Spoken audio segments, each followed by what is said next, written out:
Hey everyone, it's Jonathan, and welcome back to Every Version Ever. Today's episode in our Peter and the Wolf series is really obscure, as are most of the episodes in this series, but this one is a TV special from 1958 starring Art Carney, so as obscure as most of the episodes going forward will be, this one might be one of the most obscure ones.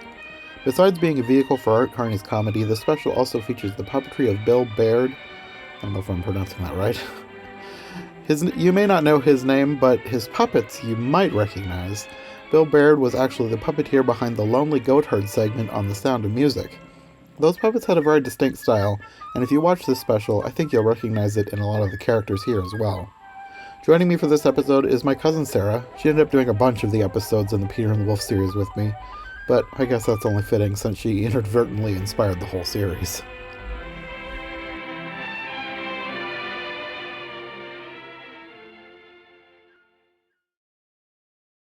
Okay, so this is a very random find. This is one of those things where I decide to do a story and then I just start searching the internet and I find something weird and want to cover it. Once you told me that it was, I don't know, vintage and funny, I was more in. Not that I wasn't willing to do it, but... Well, once I figured out exactly what it was, I figured you kind of would be interested, especially... Well, and we didn't even talk about this. I think I told you, but the puppets are the Bard puppets or Baird puppets, which is, I guess, the same people who did the puppets in the Lonely Goatherd scene in Sound of Music. Which I had already forgotten about, but I was thinking about it when the woodsman came along, I think. They move the same way. Either that or the grandpa. It's a very specific movement like that those puppets have. More than just like a regular marionette. They just have this certain, I don't know, it's hard to describe if you haven't seen. I mean, most everybody I would hope has seen Sound of Music. So you've seen Sound of Music, you know how they move. And these move the same way. Like limbs spread out a little bit more, maybe a little more fluid. Yeah, kind of jiggly. They sort of act like they walk, but they're sort of like floating over the ground. Sure. But yeah, other than them, they don't really have...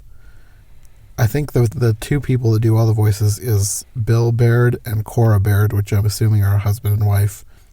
And other than that, the only other voice is George S. Irving, who I'm not really familiar with, but he was in some old specials, like a Rankin Bass special and a Raggedy Ann and Andy thing. Which I've probably seen both.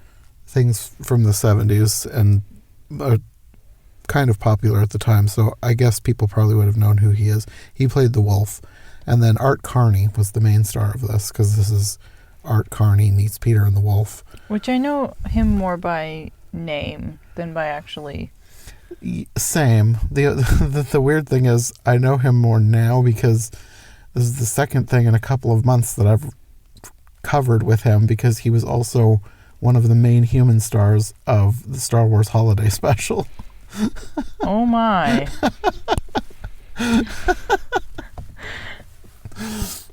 Alrighty then.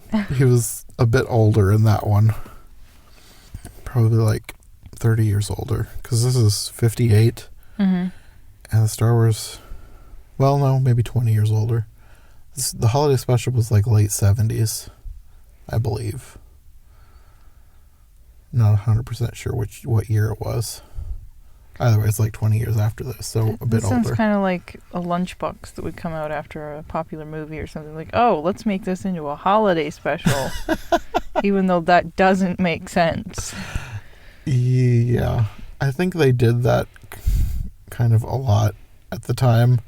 They don't do that as much now, but you'll still get it with like DreamWorks films for some reason. Like DreamWorks has to make holiday specials out of all their movies. Like, even How to Train Your Dragon has a holiday special. Really? Yeah.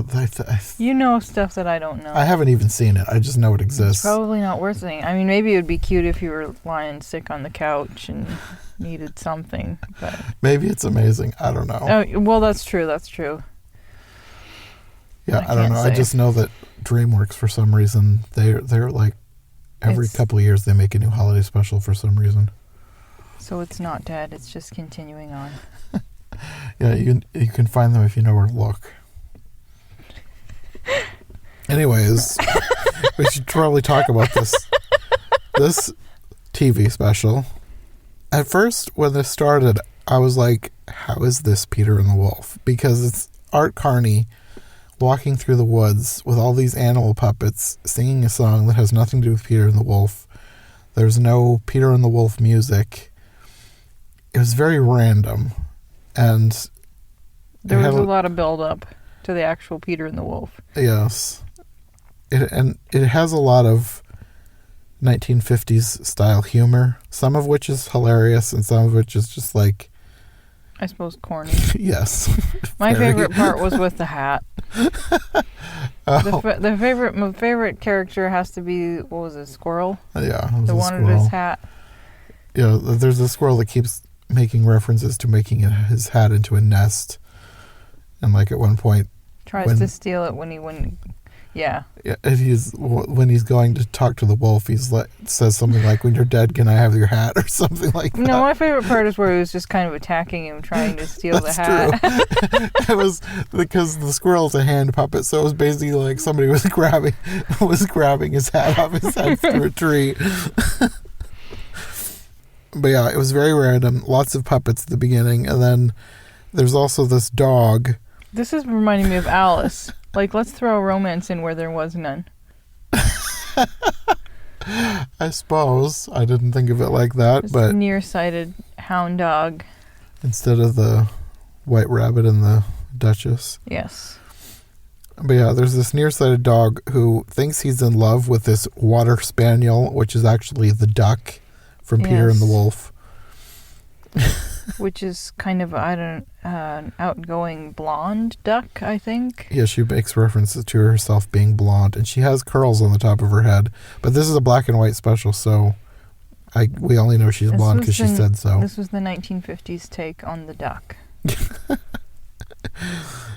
Yeah, and the dog has this whole long love song about this duck, except it's a water spaniel in his mind. There are songs from this that would be fun to just randomly start singing, kind of like the reference to I Should Have Eaten Aesop. The songs that they added to this were bizarre and random. At some point, I was just kind of imagining somebody sitting around at a piano making up making up the song. But listen, maybe that's what happened. Well, I'm sure. This one, maybe there was a whole team. It had a line that it's the only line that stuck with me. The dog says, "Pardon the warp in my woo." Or was it woof? I thought he was saying woo. That was woof. I don't know, but it was weird either way. And he said it multiple times. So just go into the grocery store and randomly start singing that. Especially while buying dog kibble. Maybe you get the aisle to yourself. People blocking the aisle trying to have conversations. Just randomly start singing from this special. Do a little dance. Start doing. That would be a way to make people clear out of your way. Start doing the fake sewing thing that he did. That seemed to be a thing back in the era. Just pretend that you're threading a needle and attach it to stuff and yourself. And in this case, it was bunnies, but that's true. But also, I know you wouldn't have seen it, but that used to be a Conan O'Brien thing too. His late night show. I've seen it where it was like you thread the invisible needle and you thread it into your clothing, and then you can like move your arm. He did it with Conan. Did it with his hips. Oh, of course. Okay. But now I'm like, I had this thought while we were watching this, and maybe everybody would still know what it was, but would everybody still know what that is? Like if you were to stand there and pretend to thread a needle. I mean, they probably could get it from context clues, because it hasn't completely died if Conan's still doing it, but it's a very... Would the children know? Well, children probably wouldn't, especially if they've never seen someone sew, but adults probably would be able to figure it out. Okay. Anyways, all the animals of the forest are trying to figure out ways to get rid of this wolf. And at some point, Art is like napping on the ground, and they want the rabbit to wake him up, and they tell the rabbit to go stomp on him.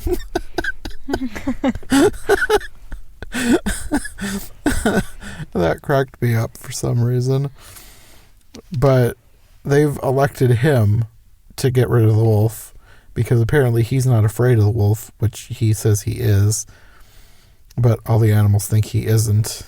Compared to them, when they're tiny true. and helpless, he probably looks big and brave to these puppets and this 1958 special. Yes. But then there's this trio of crows that have the idea to go... I like the crows.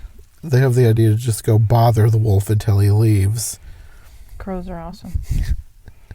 In general, but that's probably why I liked these crows. They're talking about how it's the only way that they know is to just basically yell until he goes away. But then they were very ornery about it. Well, and they had tiny hats. Yes.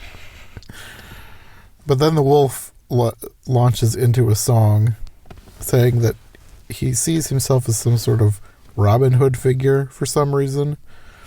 And he says that he'll rob from the rich, but if the rich are running out of gold, he'll reluctantly rob from the poor. And he had eyelashes. And then at some point after his big number, he's off crying, and Art finds him, and he's just in tears over everyone hates him. Which is interesting because they had like real water. They must have like rigged up a little squeezy thing on the inside for the hand. Yeah, his eyes were leaking through his bouts of bawling. Because he had more than one scene where he was just sobbing. He was such a faker. Yes. This was one of the better parts because he was talking about his take on all of the fables that were going around about him. Mm-hmm.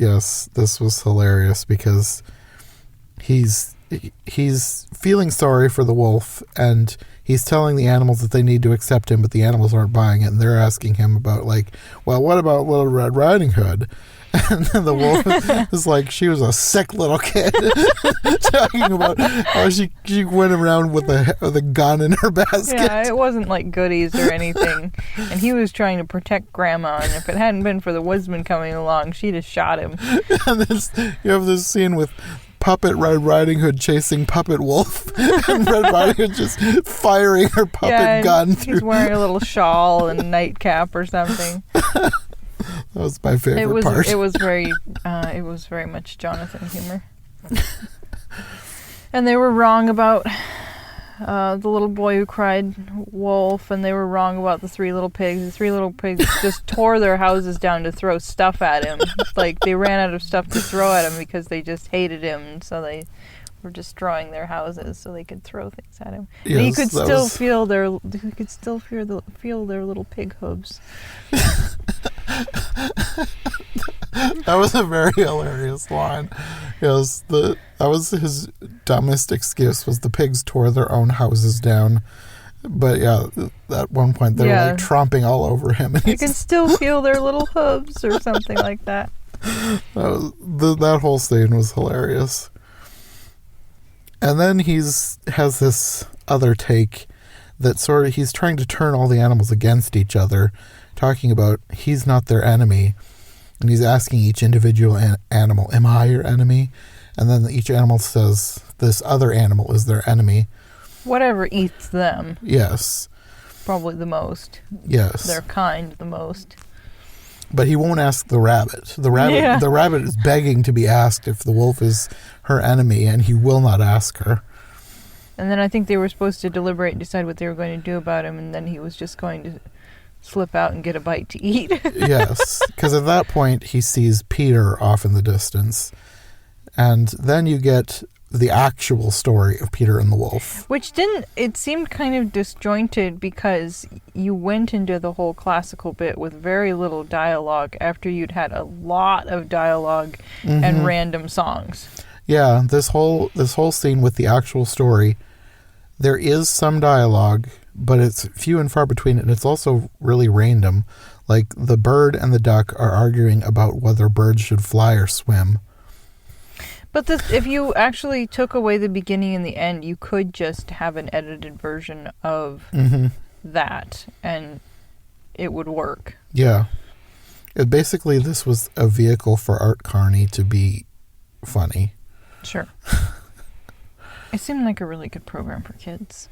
Yeah, it was entertaining.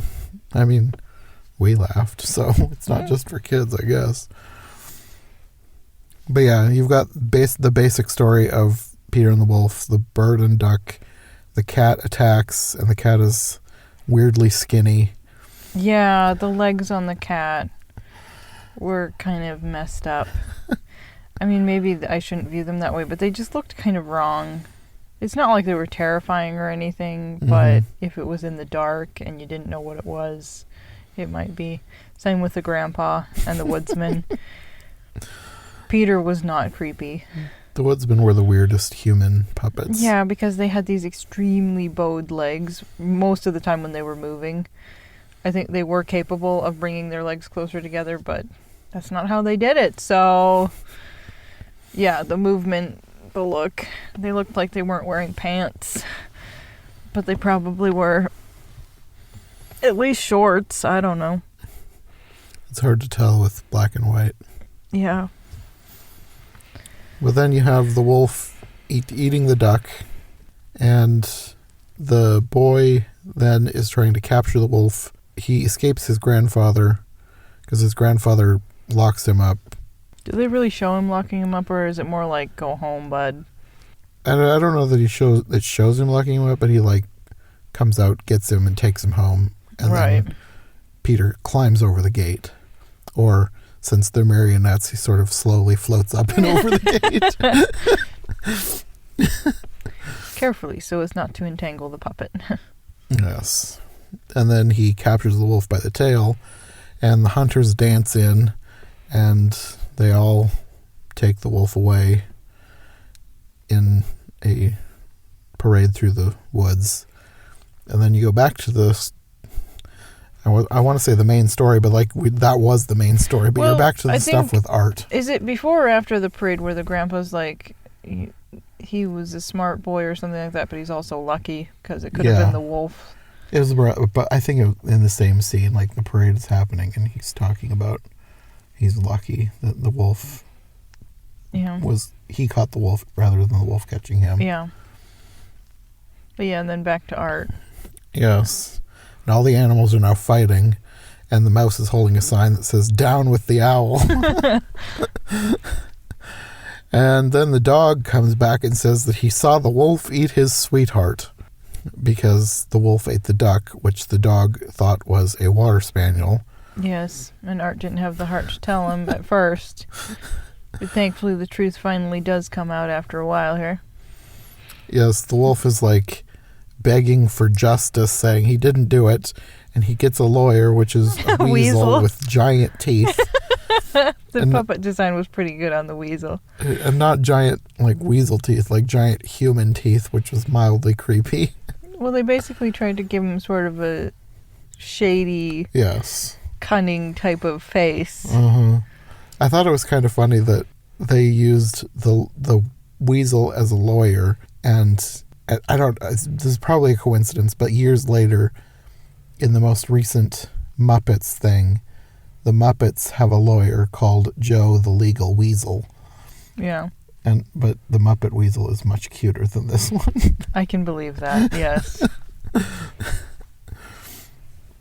Yeah, they hold this trial for the wolf, and the dog, of course, is nearsighted, so he thinks that the wolf didn't eat a duck. He ate his, I shouldn't say his girlfriend, but his sweetheart, because this duck didn't have any idea that the dog was... the one he was worshipping from afar, who he couldn't properly see. And then Art has to tell him that it was actually a duck. Yes. Because it was lousing up the trial. But then you sort of tie in the ending of the original story where the duck is quacking inside the wolf, and they pull the duck out of the wolf.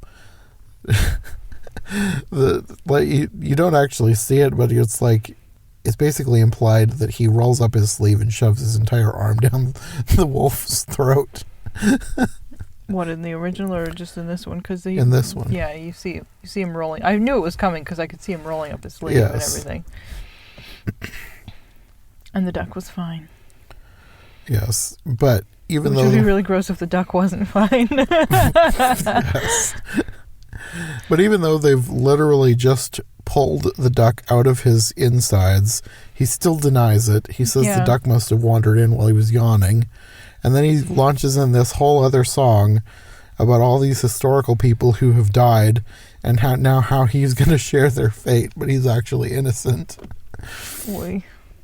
And you get more wolf puppet tears.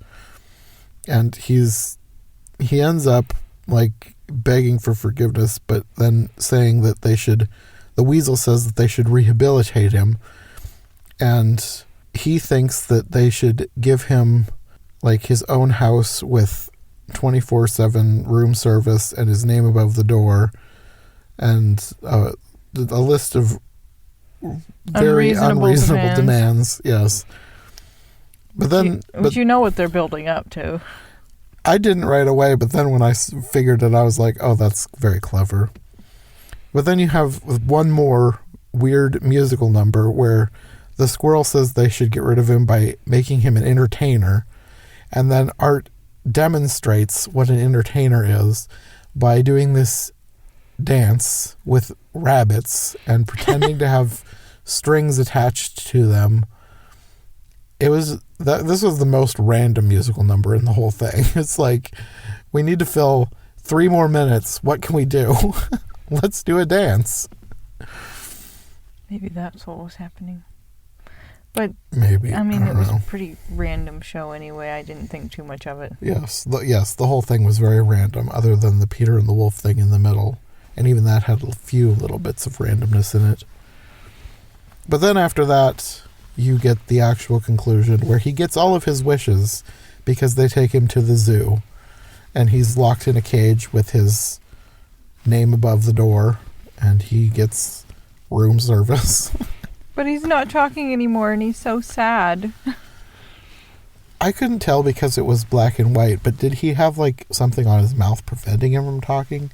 That's what I assumed. Oh. Well, he would have to eat. True. I don't know. So you can feel bad for him if you want to, or not if you don't want to.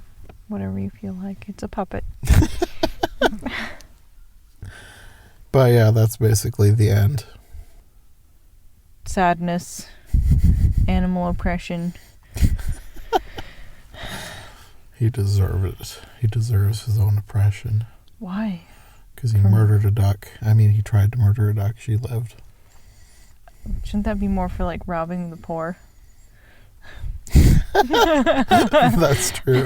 He also did that. He admitted to that. I guess maybe I've watched too many nature specials because I'm like, wolf's gotta eat.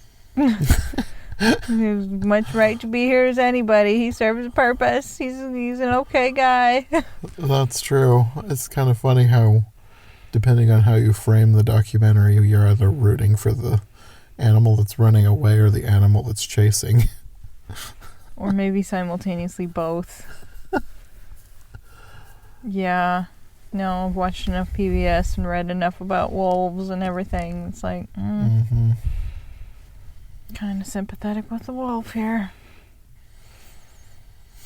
And that one that we watched from the 50s was good, with the little squirrel.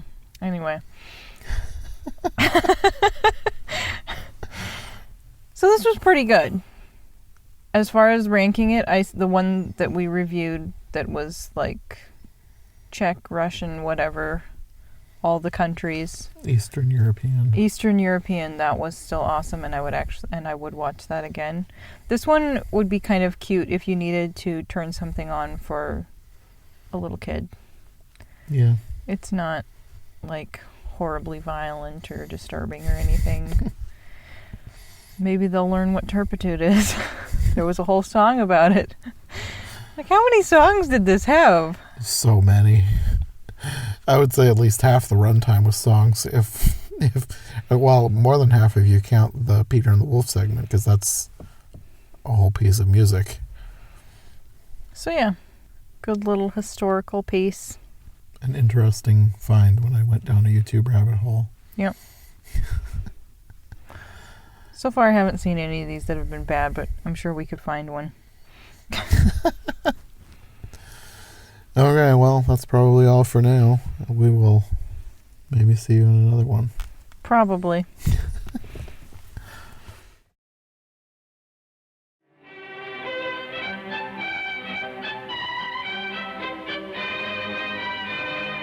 Thanks for listening to this episode of Every Version Ever. If you like what you've heard, make sure to subscribe on your preferred podcast platform or to the Every Version Ever YouTube channel.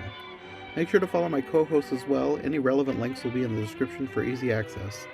We'll be back soon with another brand new episode, so thanks for listening and we'll see you next time.